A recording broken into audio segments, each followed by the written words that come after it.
Hello, it's me again with another video. I hope everyone's doing okay with all the craziness happening around the world right now. Anyways, today I'm gonna talk about the process I use to pick a new assignment. It's not a lot of work actually. It's really a different preference for everyone, but this is just the way I do it. Been traveling since November of 2020. And so far this process hasn't let me down. All right, let's get started. All right, so if you look back at my last video, I talk about contracts that are either about money, the money. It's only $200 is all I had in cash. Either the experience or the fun, etc. That's actually one of the first steps. And one of the first questions I asked myself is, what do I want out of this contract? But the other question I also asked in the beginning is, am I ready to leave home? If I don't feel like I'm ready to leave home, I'll start asking my recruiter for local contracts so I can stay nearby. If I am, this is where the fun begins. Okay guys, so I'm gonna use this website. I'm just gonna blur it out just to let you know that I'm not affiliated with them, I'm not advertising for them. This is just one of the websites that I use. So one of the first things I do while I'm looking for a contract is, remember that first question is if I'm ready to go somewhere away from home. And if I am, I will start by location.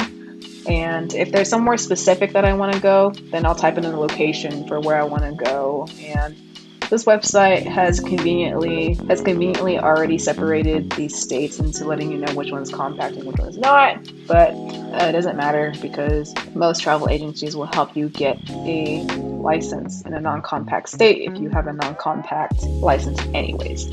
The next thing I do is change specialties, but I work in the ICU and that doesn't change anywhere. Sometimes you can change some specific things on there, like you can do COVID ICU, but since actually COVID seems to be on the downtrend right now, I just take out COVID and just go to ICU. I don't really have specifics for lengths. It is nice having 3x12 shifts, but honestly, most of your contracts are going to be 4x12, so just keep that in mind. I do have the check mark under days because I can't do nights anymore. I was on night shift for about 3-4 years, and although I absolutely loved my night shift crew, my team, and the vibes, I was just super tired. My body couldn't handle it, and I officially switched to days, and I never put any specifications for contract lengths. I just hope for contracts. And my favorite thing to do is also to put the scale showing the highest pay to the lowest. So let's say you're just scrolling down, right, and then you are looking for some contract and something really piques your interest, right? So I'm just going to click on this for an example. Again, this is just an example. At the moment, this job is on hold and they're not accepting travelers at the moment. But let's say I'm interested in this. Before I do any contact with my travel agency, I go ahead and I actually look up the hospital. Sometimes your website will already have information regarding the facility, which would be great. So this one already tells you what kind of experience that they are accepting, how many beds their ICU has, and what they already require before you can even work there, right? The things I also look up is things about the facility.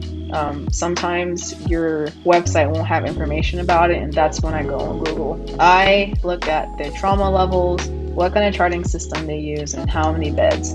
I don't know what it is about me, but something about looking up the number of beds for the facility seems to calm me down. I don't know why. It just does. So let's say I go to Harborview and I'm curious about that hospital. I'll type it in Google. And let's say it wasn't on there, right? I'll look at some of the reviews to see how good the hospital is, because people are super honest on Google reviews. It's just for me, for my own mental thing. I just wanted to know what the reviews are. So I'll look it up and I'll look up their trauma level if it isn't on the website. I'll look this up and I'll look up how many beds there are. So that was a little screen recording thing that I've been playing with. Hopefully that wasn't too confusing. Anyways, we live in an age of technology where information is endless, so please use Google to your advantage to find information that you're looking for. The reason why I check for trauma level is because there are advantages and disadvantages to going to a smaller hospital. For critical care, I get nervous that I'll lose some of my skills if I work at a smaller hospital for too long, because a lot of times they don't get a bunch of sick patients, or if they do, then they end up getting transferred to a bigger hospital. However, with the smaller hospitals or lower trauma levels, there are some advantages because they have less resources. The nurses sometimes end up doing more than usual. They'll end up having more responsibilities, and the nurses end up doing more on their plate. And although it shouldn't be the way that works, it is one way to gain a new skill under the belt. For example, my coworkers have actually told me that I am pretty good at getting IVs, but I'm at a hospital right now where the nurses also get their ABGs. And I completely understand the concept, and I understand how to get it. I know how to palpate or look for the artery, but the technique for me isn't there, and it's very frustrating, but I'm very excited to eventually get it down.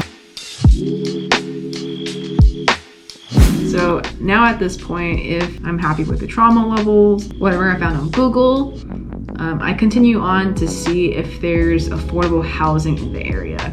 Again, I look up where the hospital is on Google Maps, and then I go on Airbnb or hotels or any other housing site to see if housing is worth it there. Because if it ends up being super expensive and the pay doesn't match, that's one reason I'll turn down the assignment, because I don't want to spend all my money on housing just to find like a decent place to live. Some people are okay with renting out a room in a house, but I like to have my own space. I'm not comfortable with all my things there and coming home to know that I'm also living with other people. That's just me though, but people do save a lot of money that way, and if you can do that, fantastic. That's awesome. Get the money and try to keep it for yourself, you know? All right, so here's a big thing. Remember that your recruiter works for you.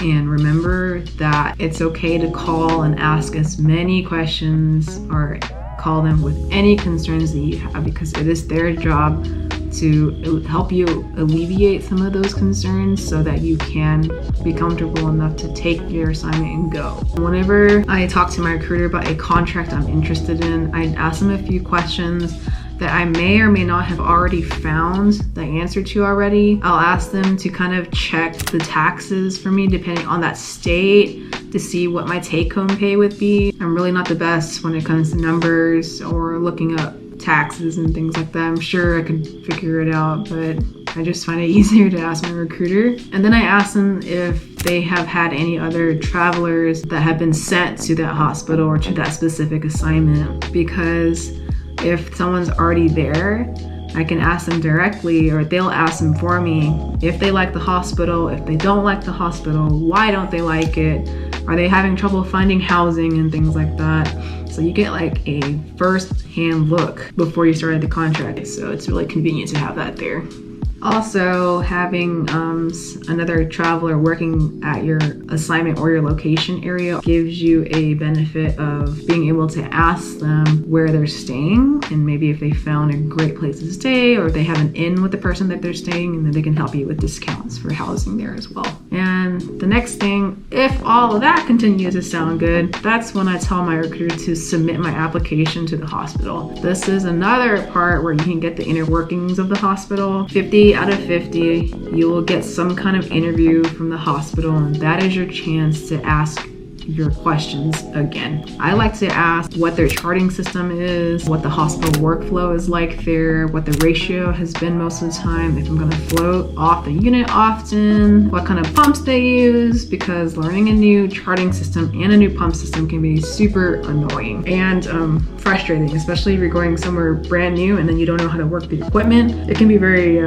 frustrating and scary, especially in critical care if you need to quickly change some medications on the pump and you're like fidgeting with the freaking pump and you don't know what's happening, right? So I like to know what I'm going to be working with ahead of time. I actually go on YouTube and look on how to use their pump system if it's something I'm not familiar with. I haven't used the Alaris system. I miss those pumps. I feel like they're the Cadillac of all pumps. I love them, but I haven't used them in a long time.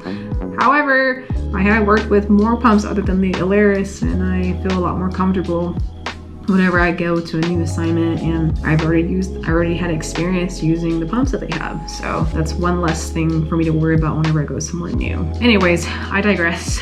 Just ask anything that you have a question about, and then if you're good there, then that's it. Hopefully you get a call back, or I get a call back from them, and then you're ready to go to your assignment. The final thing is to just always double check, triple check the contract that gets sent to you to make sure that there's nothing sketchy or confusing about your pay, the call-offs, or whatever. Always check to make sure that everything that got sent to you is exactly the way that you wanted it and exactly the way that you and your recruiter have already talked about. Anyways, sorry guys that this video seems a little all over the place. I was having trouble kind of organizing how to talk about this video. Well, that's all I have for y'all today. If you have any questions or any concerns about my confusing video, about my process, let me know. Leave a comment below. Let me know how you choose your assignments. I know everyone does it differently. So anyways, thanks for tuning in, guys. Like, subscribe, comment, share, all of the above. Bye.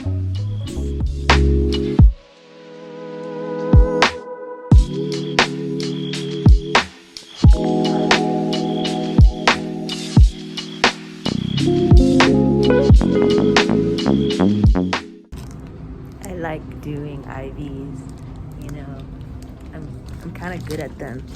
People can vouch for me, right? And I always stay strapped. Those are 18 gauges.